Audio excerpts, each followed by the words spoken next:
Salam alaikum, si cette vidéo vous plaît, pensez à cliquer sur le bouton j'aime, à vous abonner et à cliquer sur la cloche pour rester informé de toutes les nouvelles vidéos publiées sur la chaîne Voix Off for Islam. On se retrouve tout de suite, Inch'Allah, barakallahu fikum.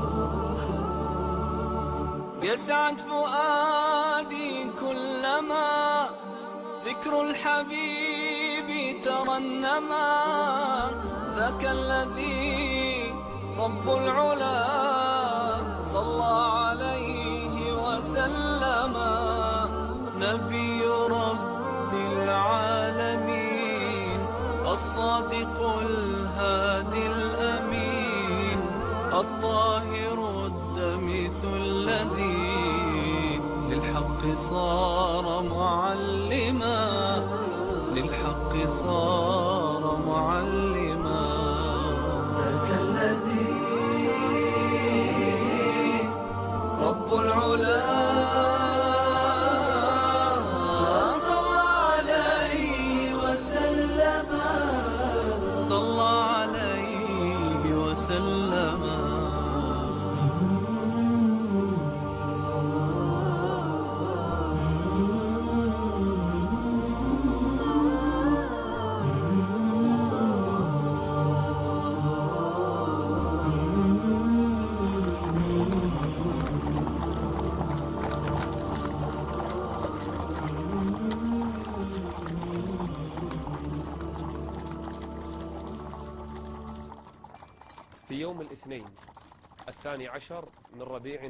Le lundi 12 du mois de Rabi al-Awwal de l'année de l'éléphant, l'année 571, un grand événement se produisit sur terre.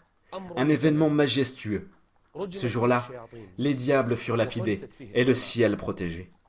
14 balcons s'effondrèrent du palais de Kisra et le feu des Masdéens s'éteignit. Hassan ibn Thabit dit « J'étais un enfant de Médine, anciennement appelé Yathrib. Je jouais avec les enfants, mais j'étais mentalement mature. Et ce jour-là, un juif appela un Dafortin. Oh les juifs! Oh les juifs! Et les juifs se regroupèrent autour de lui. Ils demandèrent « Qu'y a-t-il » Il dit « Aujourd'hui, l'étoile d'Ahmed est apparue. Aujourd'hui, l'étoile d'Ahmed est apparue. » Oui, une chose étonnante allait maintenant arriver. La naissance la plus importante de l'histoire de l'humanité. La naissance de qui? C'est le jour de la naissance de Mohammed, miséricorde et salut d'Allah sur lui et sur sa famille. Ainsi, Allah décida d'accorder sa miséricorde à l'humanité par son intermédiaire. La naissance la plus importante fut la sienne et l'accouchement le plus aisé fut celui de sa mère. Quand Mohammed naquit ce jour-là, sa mère Amina dit à propos de ce jour, « Le ciel s'est illuminé, et j'ai vu à travers cette lumière les palais du Shem, comme si son règne et sa nation allaient s'étendre sur le Shem. » Sa mère a vu ceci, ce jour-là. Quel événement auquel assiste l'humanité. Quelle joie. Allah envoya à l'univers par la naissance d'Ahmed, miséricorde et salut d'Allah sur lui. Quelle lumière éclaira l'univers à cette époque, par la naissance de Mohammed, miséricorde et salut d'Allah sur lui, ainsi que sur sa famille. Allah est le plus grand. Le jour où Mohammed est né fut un jour de joie. Qui apprit la nouvelle de sa naissance? Quand il naquit avec le sang du Seigneur, le puissant et le majestueux, et sous la garde d'Allah, le majestueux et le Très-Haut, Allah l'assista dans sa prise en charge. Il naquit protégé et éloigné du péché.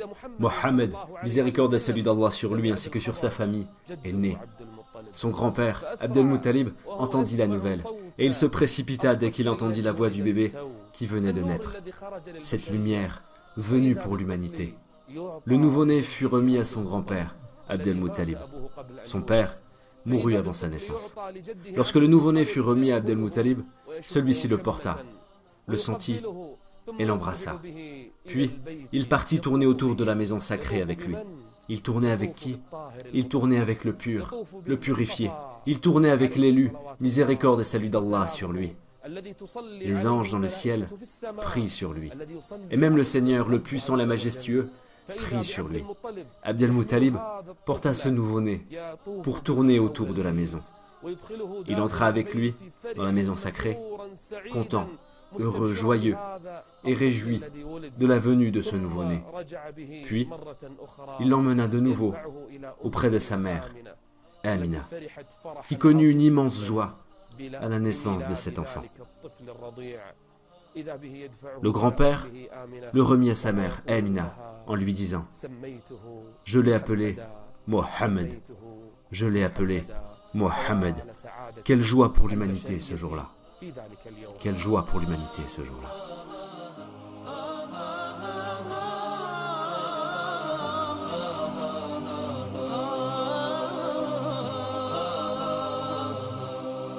الأرض فاضت بالضياء لما أتى خبر السماء. الأرض فاضت بالضياء لما أتى خبر السماء. ولد الحبيب محمد ولد النبي محمد فإذا الدنا قمر أضاء.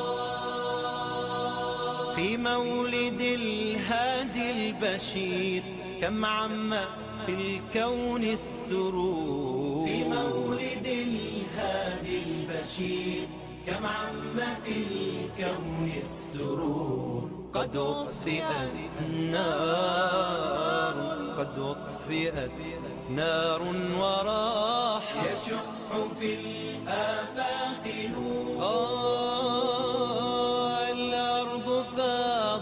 بالضياء لما أتى خبر السماء. الأرض فاضت بالضياء لما أتى خبر السماء. ولد النبي محمد.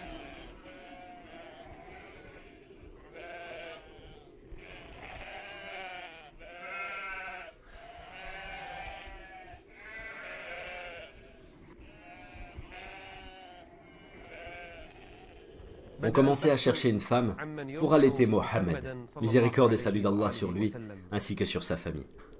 Et à ce moment-là, des femmes de la tribu de Bani Sa'ad ibn Bakr vinrent à la Mecque. Elles vinrent à la Mecque, cherchant des enfants à allaiter. Et parmi ces femmes, il y avait une femme appelée Halima as-Sa'adiyya. Elle était sur sa monture, un âne. Cette année fut une année de sécheresse et de famine. Il n'avait jamais connu une telle année. Halima fut accompagnée de son époux Al-Haris ibn Abdal-Uzza. Ils avaient aussi un nouveau-né. Halima dit « Je n'avais pas dans mon sein de quoi satisfaire mon enfant. Comment peut-elle chercher à allaiter un autre enfant ?» Elle dit « Mon fils pleurait. Mon fils pleurait de faim toute la nuit. Nous ne pouvions pas dormir la nuit, tellement il pleurait. Alors comment peut-elle chercher à allaiter un autre enfant? Nous sommes arrivés à la Mecque et on proposa à toutes les femmes d'allaiter le messager d'Allah, miséricorde et salut d'Allah sur lui, ainsi que sur sa famille. Elles refusèrent toutes, quand elles apprirent qu'il était orphelin de père. Que vont-elles faire d'un enfant orphelin? Il n'a pas de père. Que pourrait faire son grand-père ou sa mère en contrepartie? Nous toutes le refusèrent. Et chaque femme trouva un enfant à allaiter et l'emmena avec elle. Il ne restait plus que moi. Je ne trouvais personne. Halima fut triste et faible. J'ai dit à mon époux, par Allah, je n'ai pas envie de revenir sans enfant devant mes amis. Par Allah, je vais revenir prendre l'enfant orphelin.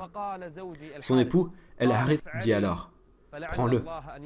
Peut-être qu'Allah fera de lui une bénédiction. Elle dit, j'ai pris Mohammed, contre mon gré certes, mais je n'avais trouvé personne d'autre. Je l'ai pris, miséricorde et salut d'Allah sur lui, puis j'ai rejoint ma caravane pour retourner dans mon pays. Dès que je l'ai posé sur mes jambes, il a pris mon sein et il a tété jusqu'à être rassasié. J'ai donné le sein à son frère l'enfant affamé, et il a tété jusqu'à ne plus avoir faim. Puis, ils ont dormi. Mon fils n'avait pas bien dormi depuis des jours. Le matin, mon époux me dit, « Cet enfant que tu as pris renferme une bénédiction. » Puis Halima dit, « Je prie Allah que ce soit le cas. Même la chamelle que nous possédions n'avait pas de lait, mais sa mamelle s'est remplie.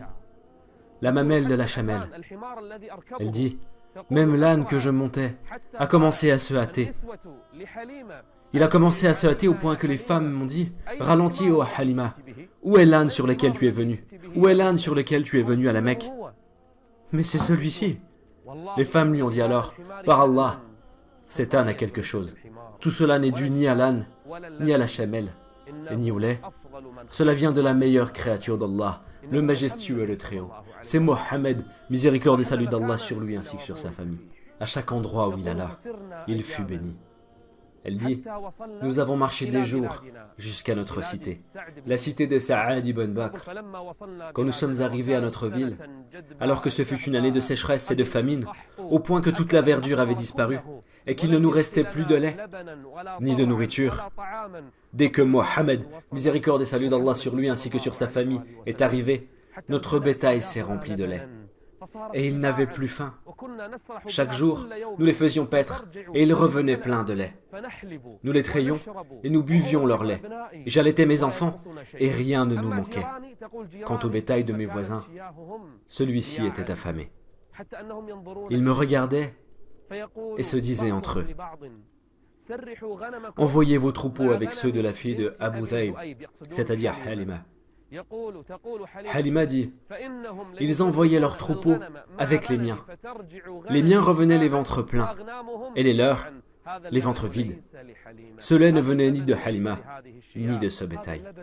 Ce lait ne venait pas grâce à cet endroit, mais il s'agit de la bénédiction de Mohammed, miséricorde et salut d'Allah sur lui, ainsi que sur sa famille. » Halima disait, « 2 années de bonheur et de bénédiction passèrent.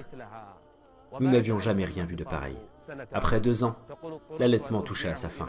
Je fus obligé de le rendre à sa mère, même si c'était contre mon gré. Elle ne voulait plus le rendre. Quand je l'ai rendu à sa mère, Amina, je lui dis, « Laisse-le avec nous. Je crains pour lui les maladies de la Mecque. » Sa mère refusa, mais j'insistais jusqu'à ce qu'elle acceptât. Je revins alors avec lui en espérant sa bénédiction.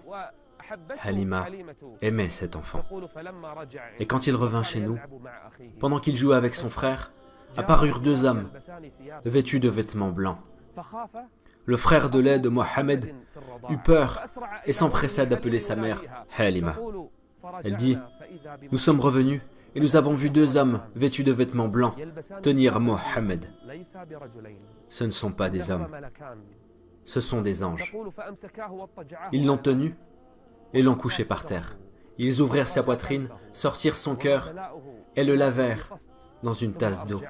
Puis, ils le remirent à sa place, et sa poitrine se referma. » Halima dit, « Quand nous sommes arrivés à lui, nous avons remarqué que son visage avait changé de couleur. Je l'ai serré contre moi, et je l'ai emmené chez moi. J'avais peur pour lui. »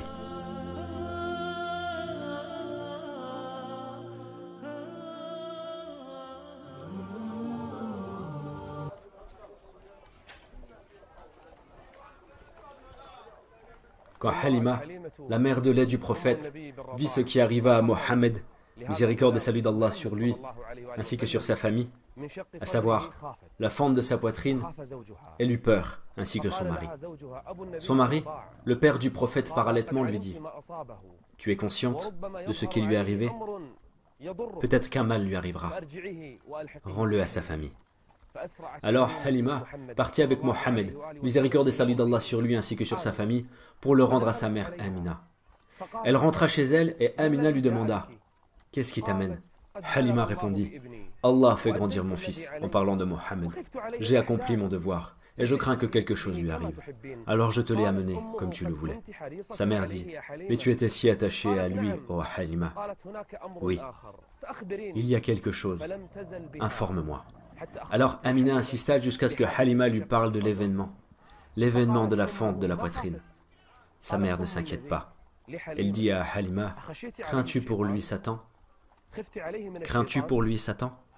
Halima répondit, « Oui, par Allah je crains pour lui. » Alors Amina dit, confiante, « Satan ne peut rien contre lui. Satan ne peut rien contre lui.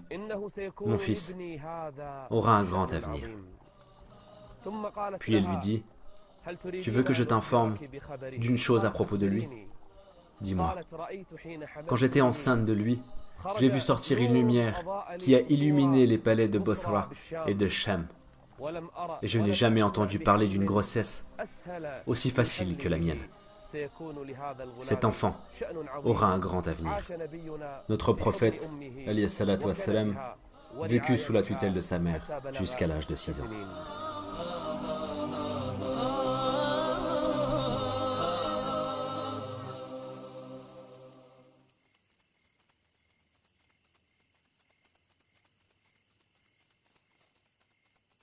Le prophète, miséricorde et salut d'Allah sur lui, vécut sous la tutelle de sa mère, Amina.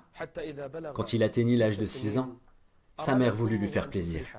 Alors, elle l'emmena chez ses oncles, les fils de Adi ibn al-Najjar, à Médine. Elle voyagea avec lui de la Mecque jusqu'à Médine alors qu'il avait 6 ans. Quel beau et magnifique enfant. Sa vie fut joyeuse. Il alla chez ses oncles, puis ils le virent. Quelle belle lumière sort de ce petit visage. Après avoir eu la joie de connaître ses oncles et de les voir, de même qu'ils eurent le plaisir de le voir, sa mère décida de revenir de nouveau avec lui à la Mecque. Ils sortirent de Médine, et sur le chemin, dans une région appelée Abwa, sa mère sentit une fatigue, et elle tomba malade. À ce moment-là, Allah, le puissant, le majestueux, prit son âme. Le garçon est petit, mais il comprend. Il ne vit pas son père. Son père mourut avant sa naissance. Le voilà durement surpris par la perte de sa mère. Ce n'était qu'un jeune garçon. Il n'avait que 6 ans. Sa mère mourut sous ses yeux. Sa mère se fit enterrer à Abwa. Oh Allah, qui lui reste-t-il dans cette vie à présent? Son père mourut avant sa naissance, et sa mère quitta ce monde alors qu'il n'eut que 6 ans. Quel malheur toucha ce petit enfant. Quelle catastrophe le toucha. Il perdit ses parents à cet âge-là. Oh Allah, comment se sentait-il à cet âge et après tout cela? Allah, le puissant et majestueux, prenait soin de lui et le protégeait. Mais la souffrance était dure et le malheur était grand. Sa mère fut enterrée. Oh Allah, quelle tristesse a connu ce petit cœur. Puis, le prophète, miséricorde et salut d'Allah sur lui, ainsi que sur sa famille, fut envoyé à la Mecque sans sa mère.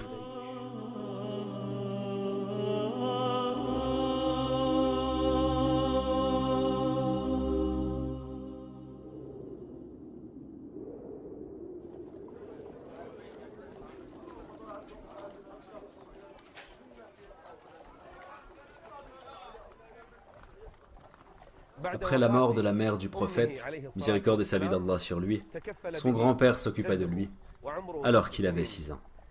Son grand-père est Abd al-Muttalib, fils de Hashim, le chef de la Mecque. Il s'occupa de Mohammed, âgé de 6 ans, alayhi salatu wassalam. Il le joignit à ses enfants, les oncles du prophète, miséricorde et salut d'Allah sur lui, ainsi que sur sa famille. Abd al-Muttalib avait une habitude quotidienne.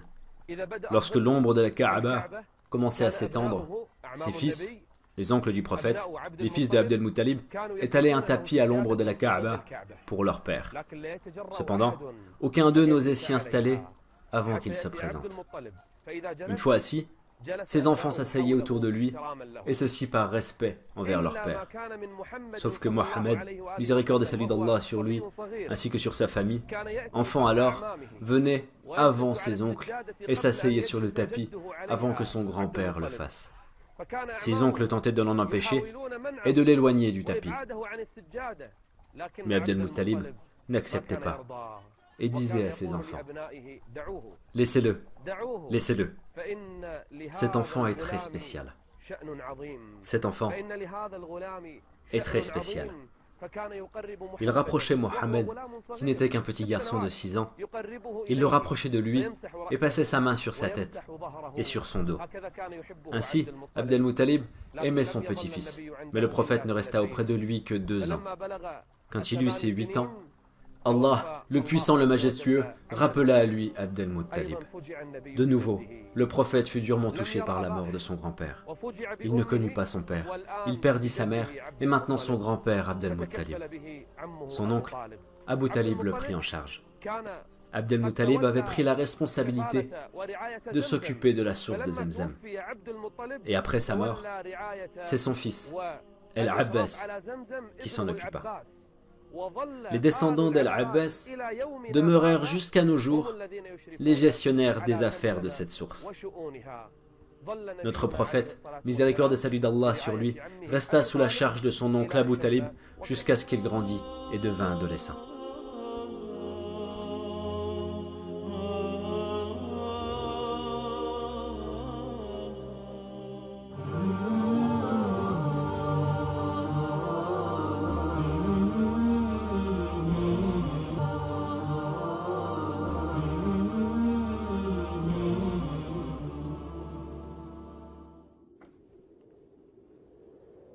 Le prophète, miséricorde et salut d'Allah sur lui, ainsi que sur sa famille, resta sous la tutelle de son oncle, Abu Talib. Abu Talib l'aimait. Il l'aimait parmi ses enfants, et il prit grand soin de lui. Il lui enseignait le commerce. Il lui enseignait le commerce depuis tout petit. Et quand Abu Talib, l'oncle du prophète, miséricorde et salut d'Allah sur lui, décida d'entamer un voyage commercial au Shem, il prit avec lui Mohammed, miséricorde et salut d'Allah sur lui, ainsi que sur sa famille. Il était âgé à l'époque de 12 ans. La caravane se dirigea vers le Shem et arriva à Bosra. À l'arrivée de la caravane, il y avait un monastère d'un prêtre. Il ne sortait pas de son monastère. Il passait son temps dans l'adoration. Mais quand le prêtre vit cette caravane, il sortit. Il s'en approcha en l'observant attentivement, jusqu'à arriver près de Mohammed, miséricorde et salut d'Allah sur lui, ainsi que sur sa famille. Ce n'était qu'un enfant de 12 ans. Le prêtre regarda entre les épaules de Mohammed et vit une marque. Et là, le prêtre fut convaincu. Il demanda « Qui est responsable de cet enfant ?»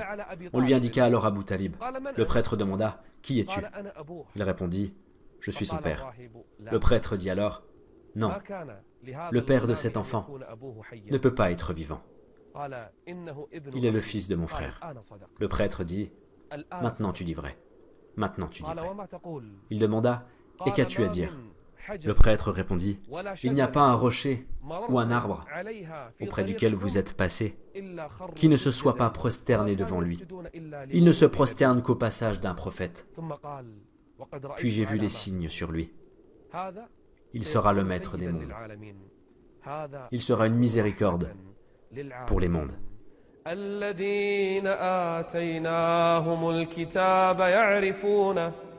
يعرفونه كما يعرفون أبناءهم وإن كثيرا منهم ليكتمون الحق وهم يعلمون الحق من ربك فلا تكونن من الممترين. Le prêtre les accueillit alors généreusement chez lui, alors qu'il ne le faisait à aucune autre caravane. Et après, il demanda à Abu Talib « Où allez-vous avec cet enfant ?» Il dit « Dans ces régions, pour acheter et vendre. » Le prêtre lui dit alors « Ne fais pas ça. Je ne pense pas qu'il sera en sécurité là-bas. Si quelqu'un apprend quelque chose à son sujet, ils chercheront à lui nuire. » Il demanda « Et que dois-je faire ? Je vous conseille de revenir à la Mecque avec cet enfant. N'allez pas avec lui dans ces endroits. » Abu Talib suivit le conseil de ce prêtre. Le prêtre s'appelait Buhayra. Abu Talib renvoya Mohammed, miséricorde et salut d'Allah sur lui, ainsi que sur sa famille, en compagnie d'hommes de confiance, à la Mecque. Il retourna sain et sauf à la Mecque, ceci afin qu'il ne soit victime d'aucun mal. Ainsi, les premiers signes de Mohammed, miséricorde et salut d'Allah sur lui, ainsi que sur sa famille, commencèrent à apparaître aux gens. Les choses s'éclaircirent peu à peu. Il grandissait, mais il n'était pas comme les autres enfants de son âge.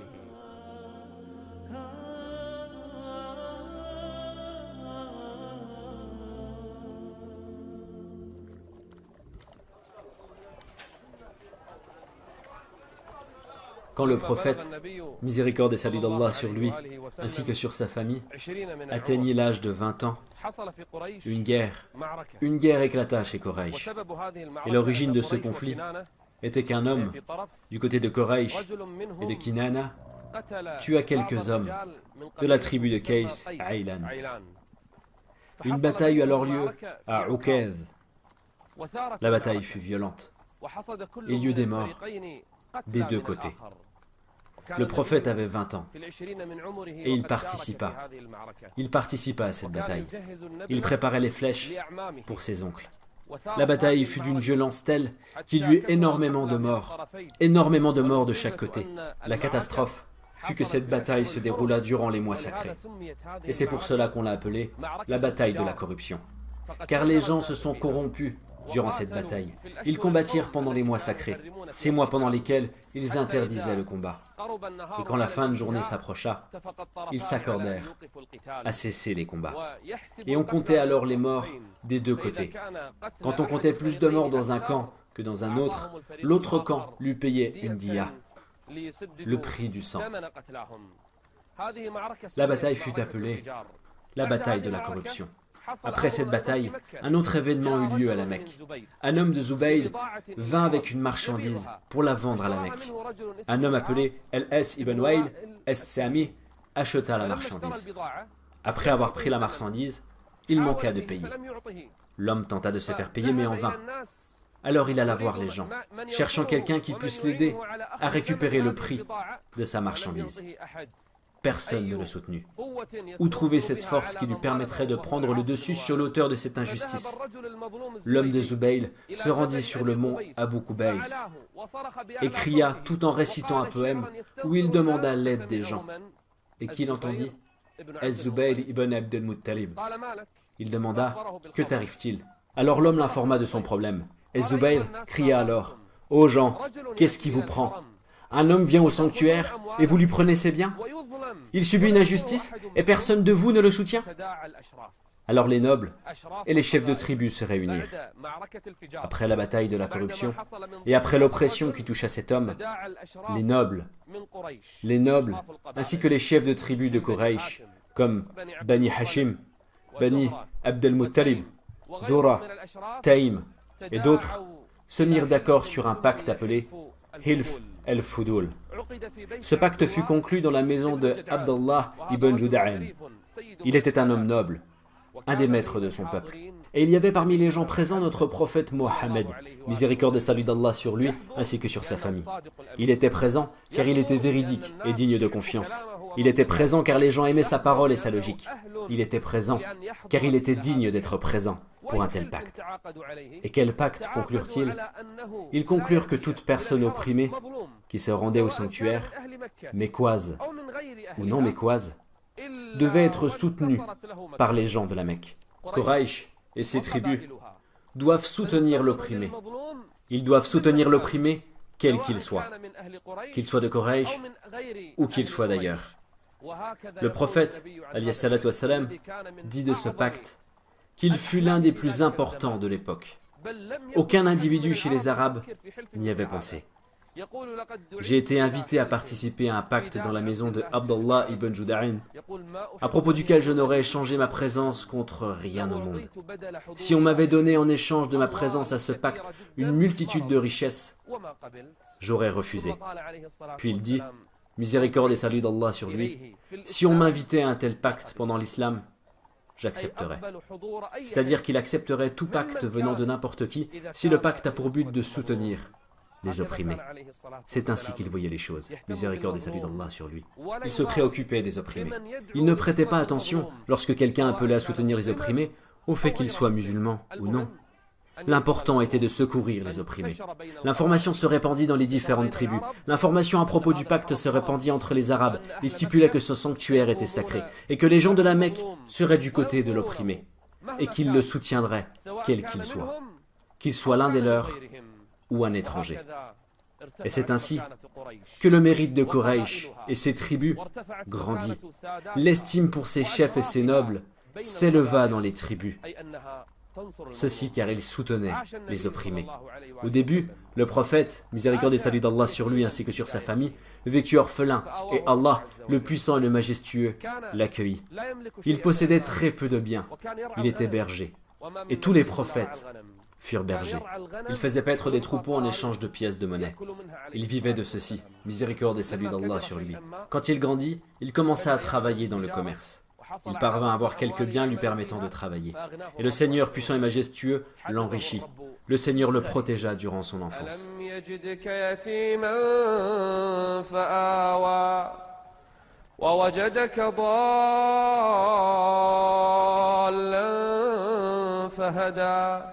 ووجدك عائلا فقيرا ووجدك عائلا فأغنى. Le Seigneur, le puissant, le majestueux, le protégea durant son enfance. Il était orphelin, le Seigneur lui donna asile et le protégea. Il était pauvre, et notre Seigneur, le majestueux et le Très-Haut, l'enrichit.